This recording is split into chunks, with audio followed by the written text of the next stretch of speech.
하나님 말씀 같이 보시겠습니다. 역대하 14장 9절에서 15절까지 말씀입니다. 역대하 14장 9절에서 15절까지 말씀. 우리 한 절씩 교독하고요. 마지막 절 합독하도록 하겠습니다.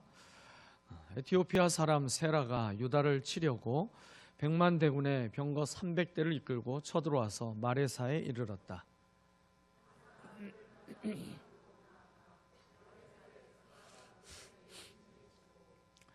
주 그의 하나님께 부르짖었다. 주님께서 돕고자 하실 때에는 숫자가 많고 적음이나 힘이 세고 약함을 문제 삼지 않으십니다.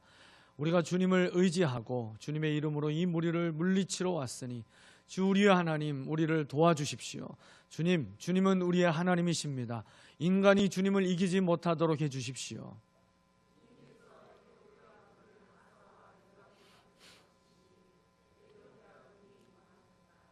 아사와 그를 따르는 군대가 그랄에 이르기까지 에티오피아 군대를 추격하며 무찔렀다. 에티오피아 군은 주님 앞에서와 주님의 군대 앞에서 패망하고 말았으므로 한 사람도 살아남지 못하였다.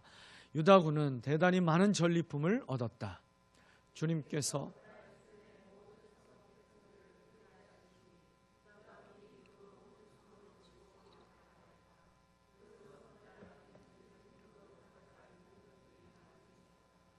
또 가축들을 지키는 자들의 장막을 덮쳐서 많은 양과 낙타를 사로잡았다.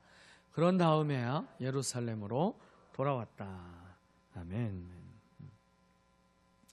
네, 오늘 아사의 기도, 그 기도의 응답이 두 글자로 하면 아싸가 된다라고 지난번에 제가 한번 말씀을 드렸어요. 네, 아싸는요, 그냥 기분 좋아서 외치는 아싸가 아니라 아버지 하나님이 싸워주십니다. 하나님께 믿음으로 기도할 때 그 기도하는 자를 하나님께서 도우셔서 아버지 되신 하나님께서 대신 싸워주셔서 승리의 기적을 맛보게 하시는 것.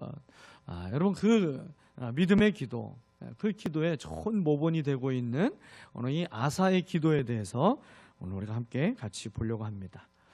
이 아사는 남유다 나라의 6번째 왕이죠. 그가 유다 나라를 왕으로 다스린 기간은 41년 동안 그가 유다를 다스리게 됩니다.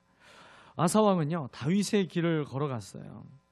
그리고 그 시작과 중간 과정은요, 정말 아름답게 믿음의 길을 정말 아름답게 걸어갔던 그런 왕이었습니다. 41년 가운데 35년 동안은요, 하나님께서 전쟁이 없이 평화가 지속되는 하나님의 은혜를 맛보게 하셨습니다. 그가 참 안타까운 것은 그 마지막 그 6년 왜 그랬을까? 그렇게 하나님이 은혜를 주시고 기적을 베풀어 주셨는데 35년의 기적을 맛봐놓고도 마지막 그 6년을 참 온전히 하나님을 마음을 다해서 섬기지 못했던 그런 안타까운 모습을 보여주게 돼요.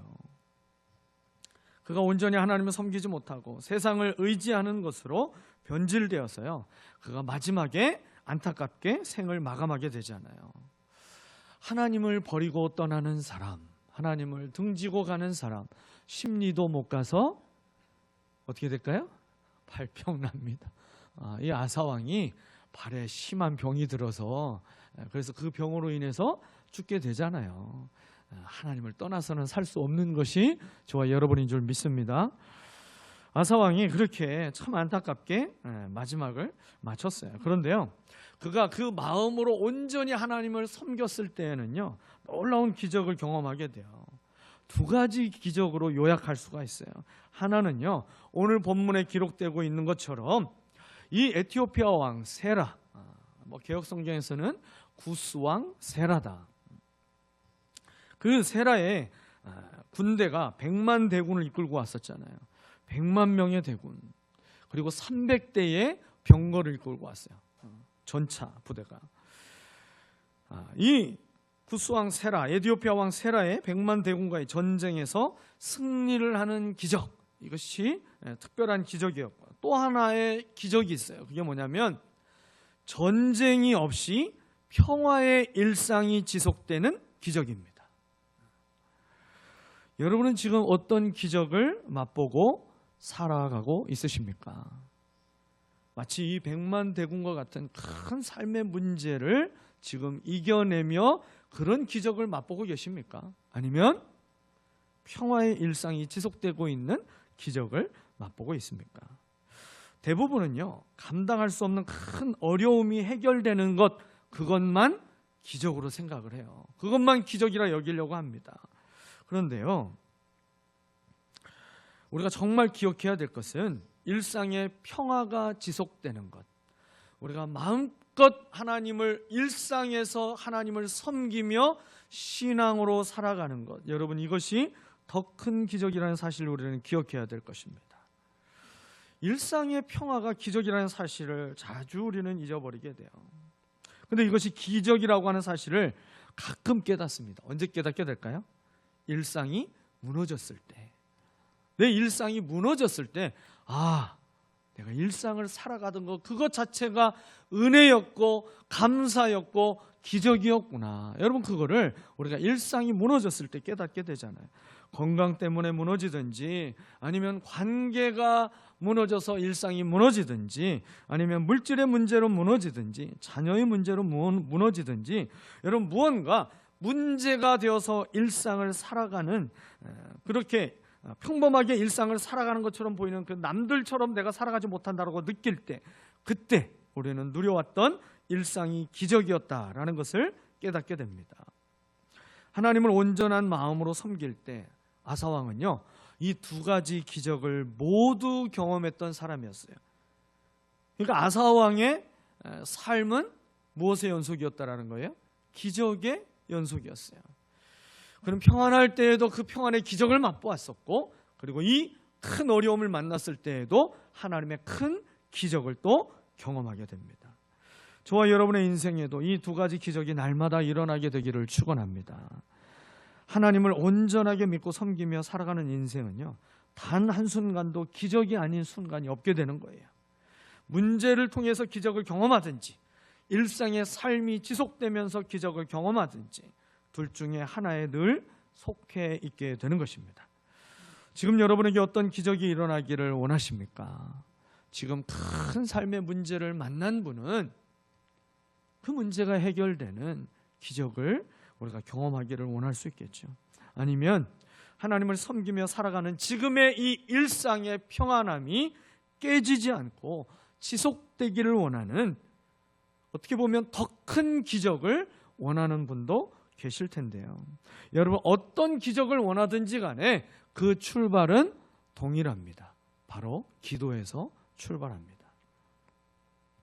아사왕의 기도를 통해서 하나님을 온전한 마음으로 섬기는 그 믿음의 기도가 어떠해야 하는지 성경은 오늘 우리에게 가르쳐 주십니다.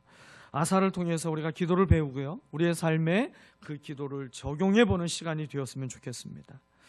전능하신 하나님의 기적을 맛보게 하였던 이 아사의 기도 속에서 우리가 세 가지 중요한 원리를 발견할 수 있습니다. 첫 번째 기도의 원리는요, 자신의 약함을 인정하고 주님의 눈으로 문제를 바라봐야 된다는 거예요. 네, 저 빨간 셈 한번 같이 읽어볼까요? 자신의 약함을 인정하고 주님의 눈으로 문제를 바라봐야 합니다. 아사왕은 이렇게 기도를 시작을 했습니다. 주님께서 돕고자 하실 때에는 숫자가 많고 적음이나 힘이 세고 약함을 문제 삼지 않으십니다.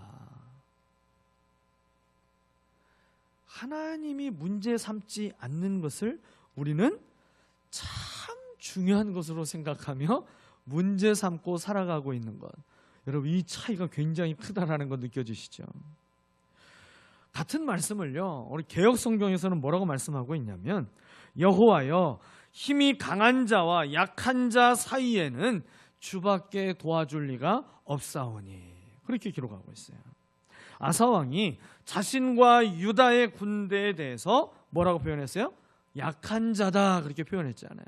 그리고 적군이 되는 에티오피아 왕과 그의 100만의 군사, 그들을 어떻게 표현했어요? 강한 자다, 그렇게 표현했어요. 군대의 수로만 보면요, 사실은 이 전쟁은 해볼 만한 전쟁입니다. 이 고대 전쟁에서요, 군사력의 가장 중요한 그 군사력의 측정은 군대의 수로 결정합니다. 그런데요, 공격하는 군과 방어하는 군, 이 비율이요, 3배 정도는 되어야, 공격하는 쪽이 그 군대의 수가 3배 정도는 되어야 그 승리를 장담할 수 있는 그런 전쟁이 돼요.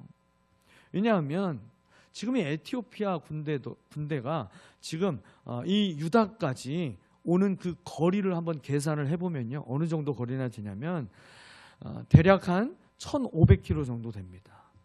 여러분, 군대가 무기를 다 들고 또 그 전차도 다 이끌고 또 전투에 필요한 여러 가지 식량과 여러 가지 물자들까지 다 챙겨가지고 1500km를 지금처럼 뭐 비행기를 타고 가거나 뭐 기차 타고 이동하겠습니까? 차를 타고 다 그때 당시에는 걸어갔잖아요.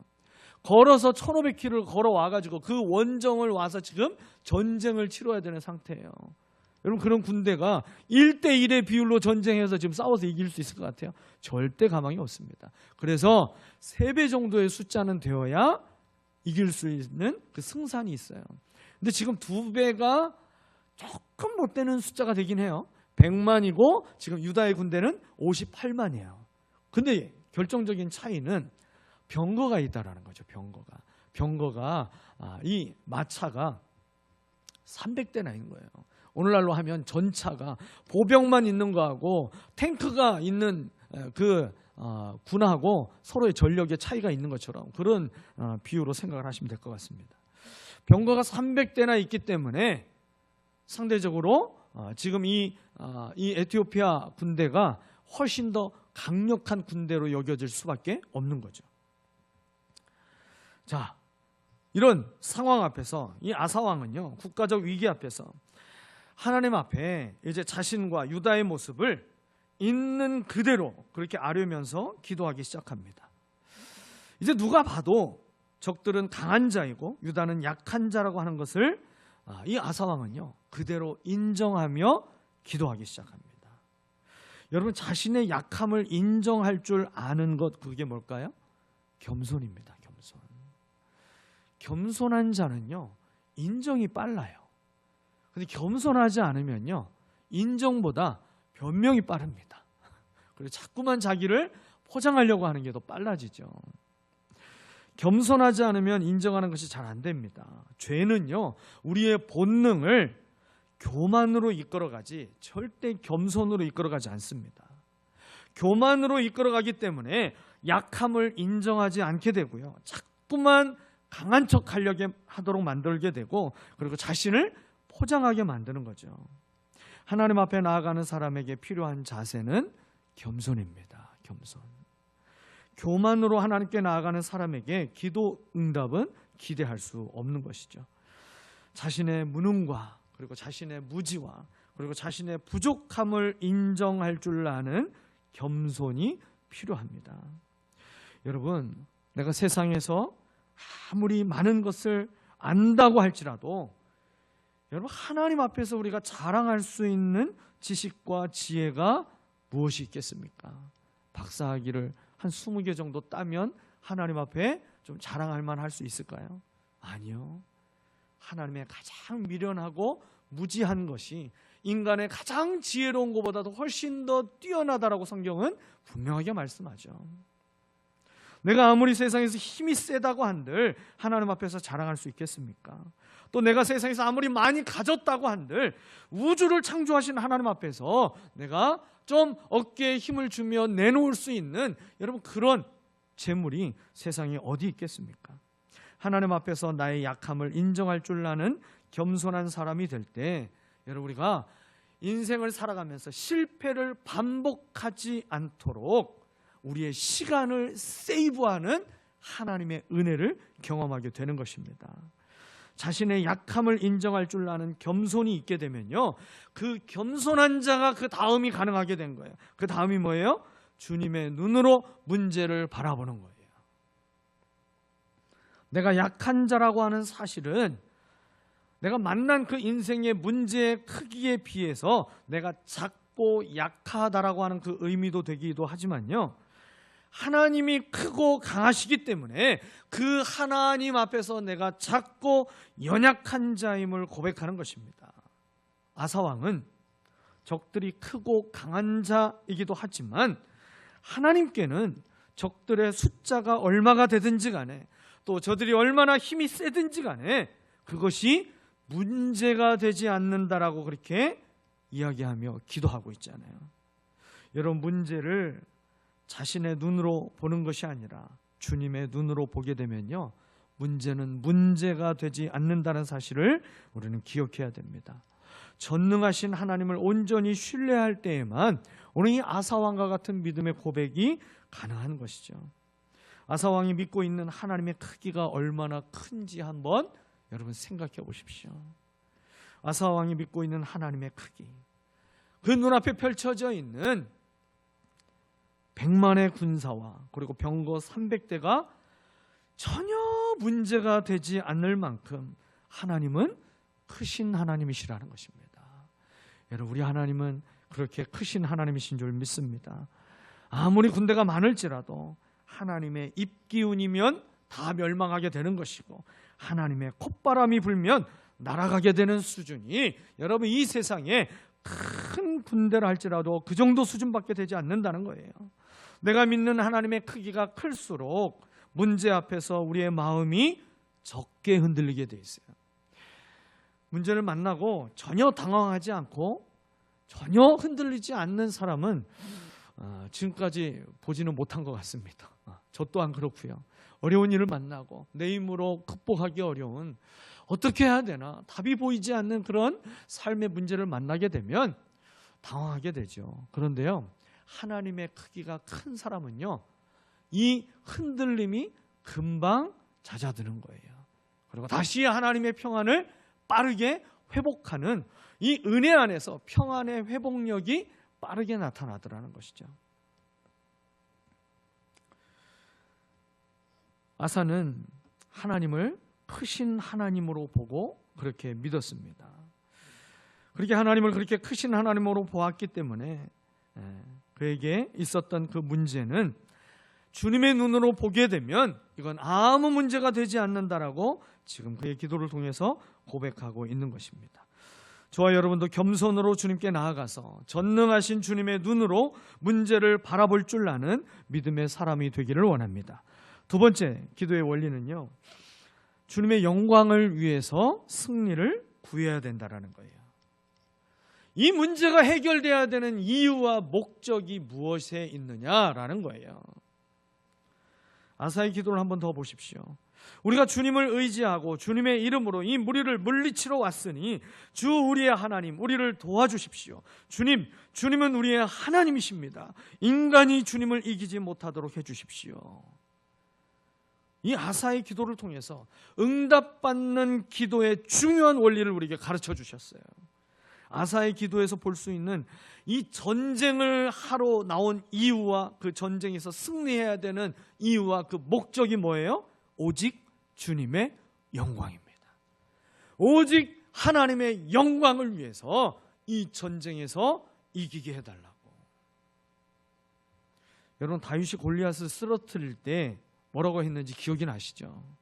사무엘상 17장 45절 말씀입니다. 우리 같이 한번 읽어보겠습니다. 시작. 너는 칼을 차고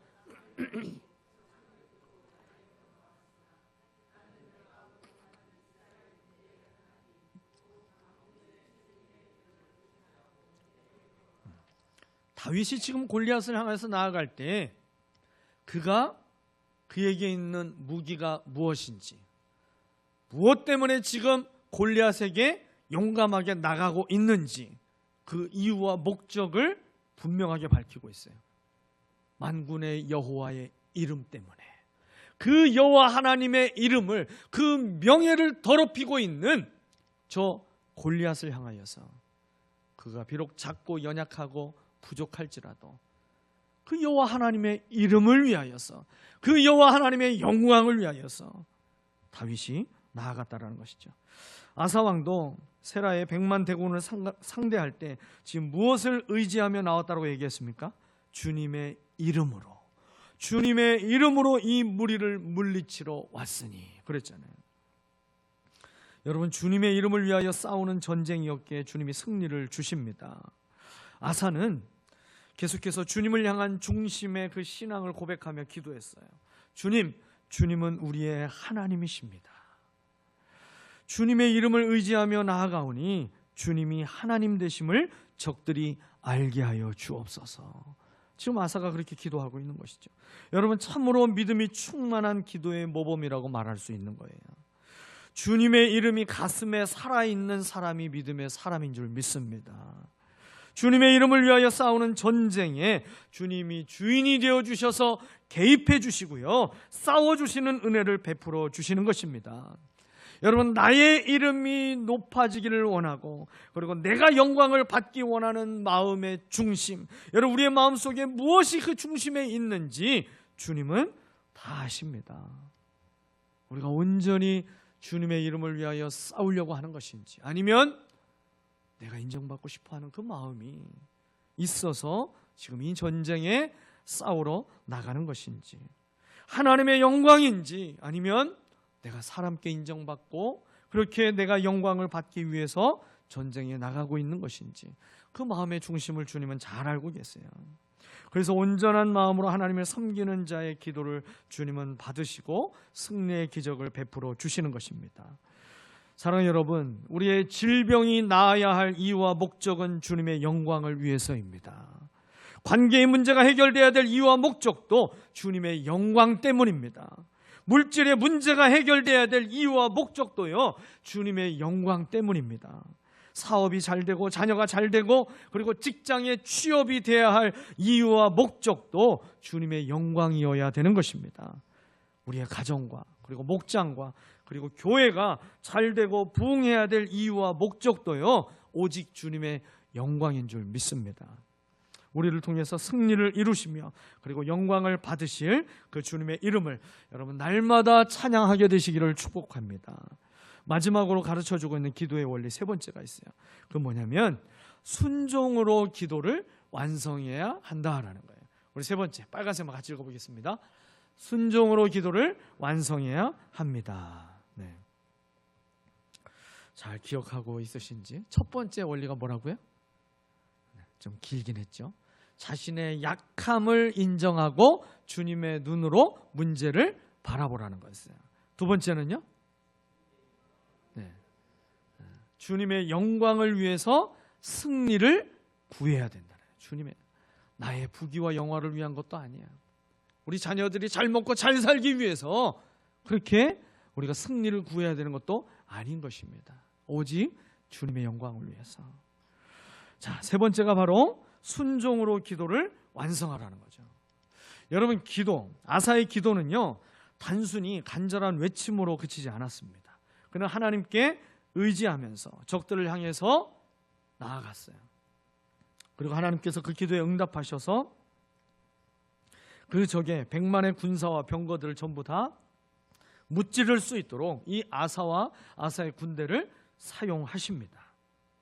이것은요, 기도가 응답될 것을 믿고 행동으로 옮긴 그 믿음의 실천이 있었다라는 것이죠. 응답받는 기도의 마지막 단계가 무엇이냐? 바로 순종입니다. 이 마지막 단계에 이르지 못해서 기도의 응답을, 승리의 기적을 경험하지 못하는 성도가 생각보다 참 많이 있더라고요. 기도의 마지막 아멘은요, 기도하고 있는 기도의 자리에서 아멘하는 것이 참된 아멘이 아니라 삶의 자리에서 그 기도하고 받은 확신의 감동대로 기도하며 마음속에 하나님이 내 마음속에 던져주시고 또 생각나게 하신 그 약속의 말씀을 붙잡고 확신하며 살아가는 그 순종의 삶으로 아멘해야만 기도 응답의 역사를 경험하게 되는 것입니다. 기도의 자리에서 주님을 하나님으로 고백하고 도우심을 구했으면 도우시는 주님을 믿고 싸워야 할 것은 싸워야 되고요, 견뎌야 할 것은 견디는 순종이 뒤따라야만 하나님의 그 승리를 맛보게 됩니다. 아사왕은 기도하고 믿음으로 순종하며 전쟁터에 나갔어요. 그래서 싸웠습니다. 하나님이 완전한 승리를 주신다라는 것을 믿었기 때문에 적들을 어디까지 쫓아갔어요? 마데사에서 그랄까지 쫓아갔어요. 그래서 거기까지 추격해가지고요, 한 사람도 남기지 않고 완전하게 다 진멸하게 됩니다. 하나님을 대적하는 것이 얼마나 큰 죄인지 이 전쟁을 통해서 하나님이 보여주십니다. 마레사에서 그랄까지 거리가 어느 정도나 되나 제가 봤더니요, 35km 정도 돼요. 적들과 싸우며 그리고 끝까지 계속 쫓아가면서 35km나 되는 그 길을 계속 추격하면서 모든 적들을 전부 다 진멸했어요. 하나님의 기적을 경험하는 이 믿음의 기도는 막연한 소망을 붙잡는 기도가 아닙니다. 기도를 통해서 부어주시는 분명한 확신과 그리고 약속의 말씀을 붙잡고 순종하는 기도가 바로 승리를 경험하는 기도인 줄 믿습니다. 사랑하는 여러분, 우리의 삶에도 이 백만 대군과 같은 우리에게 너무 우리를 당황하게 만들고 놀라게 만들고 그리고 순간 낙심하게 만드는 여러분 그런 문제들이 찾아올 때가 있게 되죠. 여러분 그럴 때마다 믿음의 사람 아사가 드린 기도를 우리가 기억하기를 원합니다. 그리고 아사의 기도가 이제는 나의 기도가 되기를 원합니다. 모든 문제보다 크고 강하신 그 하나님 앞에 나의 작고 연약함을 인정하는 여러분 그 겸손을 하나님 앞에 보여드리시기를 바랍니다. 그리고 문제를 나의 눈이 아닌 전능하신 하나님의 눈으로 볼 줄 아는 믿음을 구할 수 있게 되시기를 바랍니다. 하나님은 문제 삼지 않는 그걸 가지고 나는 목숨 걸고 그걸 문제 삼으며 이걸 놓지 않고 있는 여러분 이 우리의 연약함과 어리석음이 반복되지 않도록 하나님 앞에 믿음을 구해야 될 것입니다. 그리고 백만 대군과 같은 큰 문제가 해결되어야 할 그 이유와 목적이 오직 주님의 영광을 위해서라는 사실을 우리가 기억하고요. 그리고 믿음으로 기도한 뒤에 믿음으로 순종하면서 마침내 하나님의 승리를 경험하는 저와 여러분 되시기를 주님의 이름으로 축원합니다.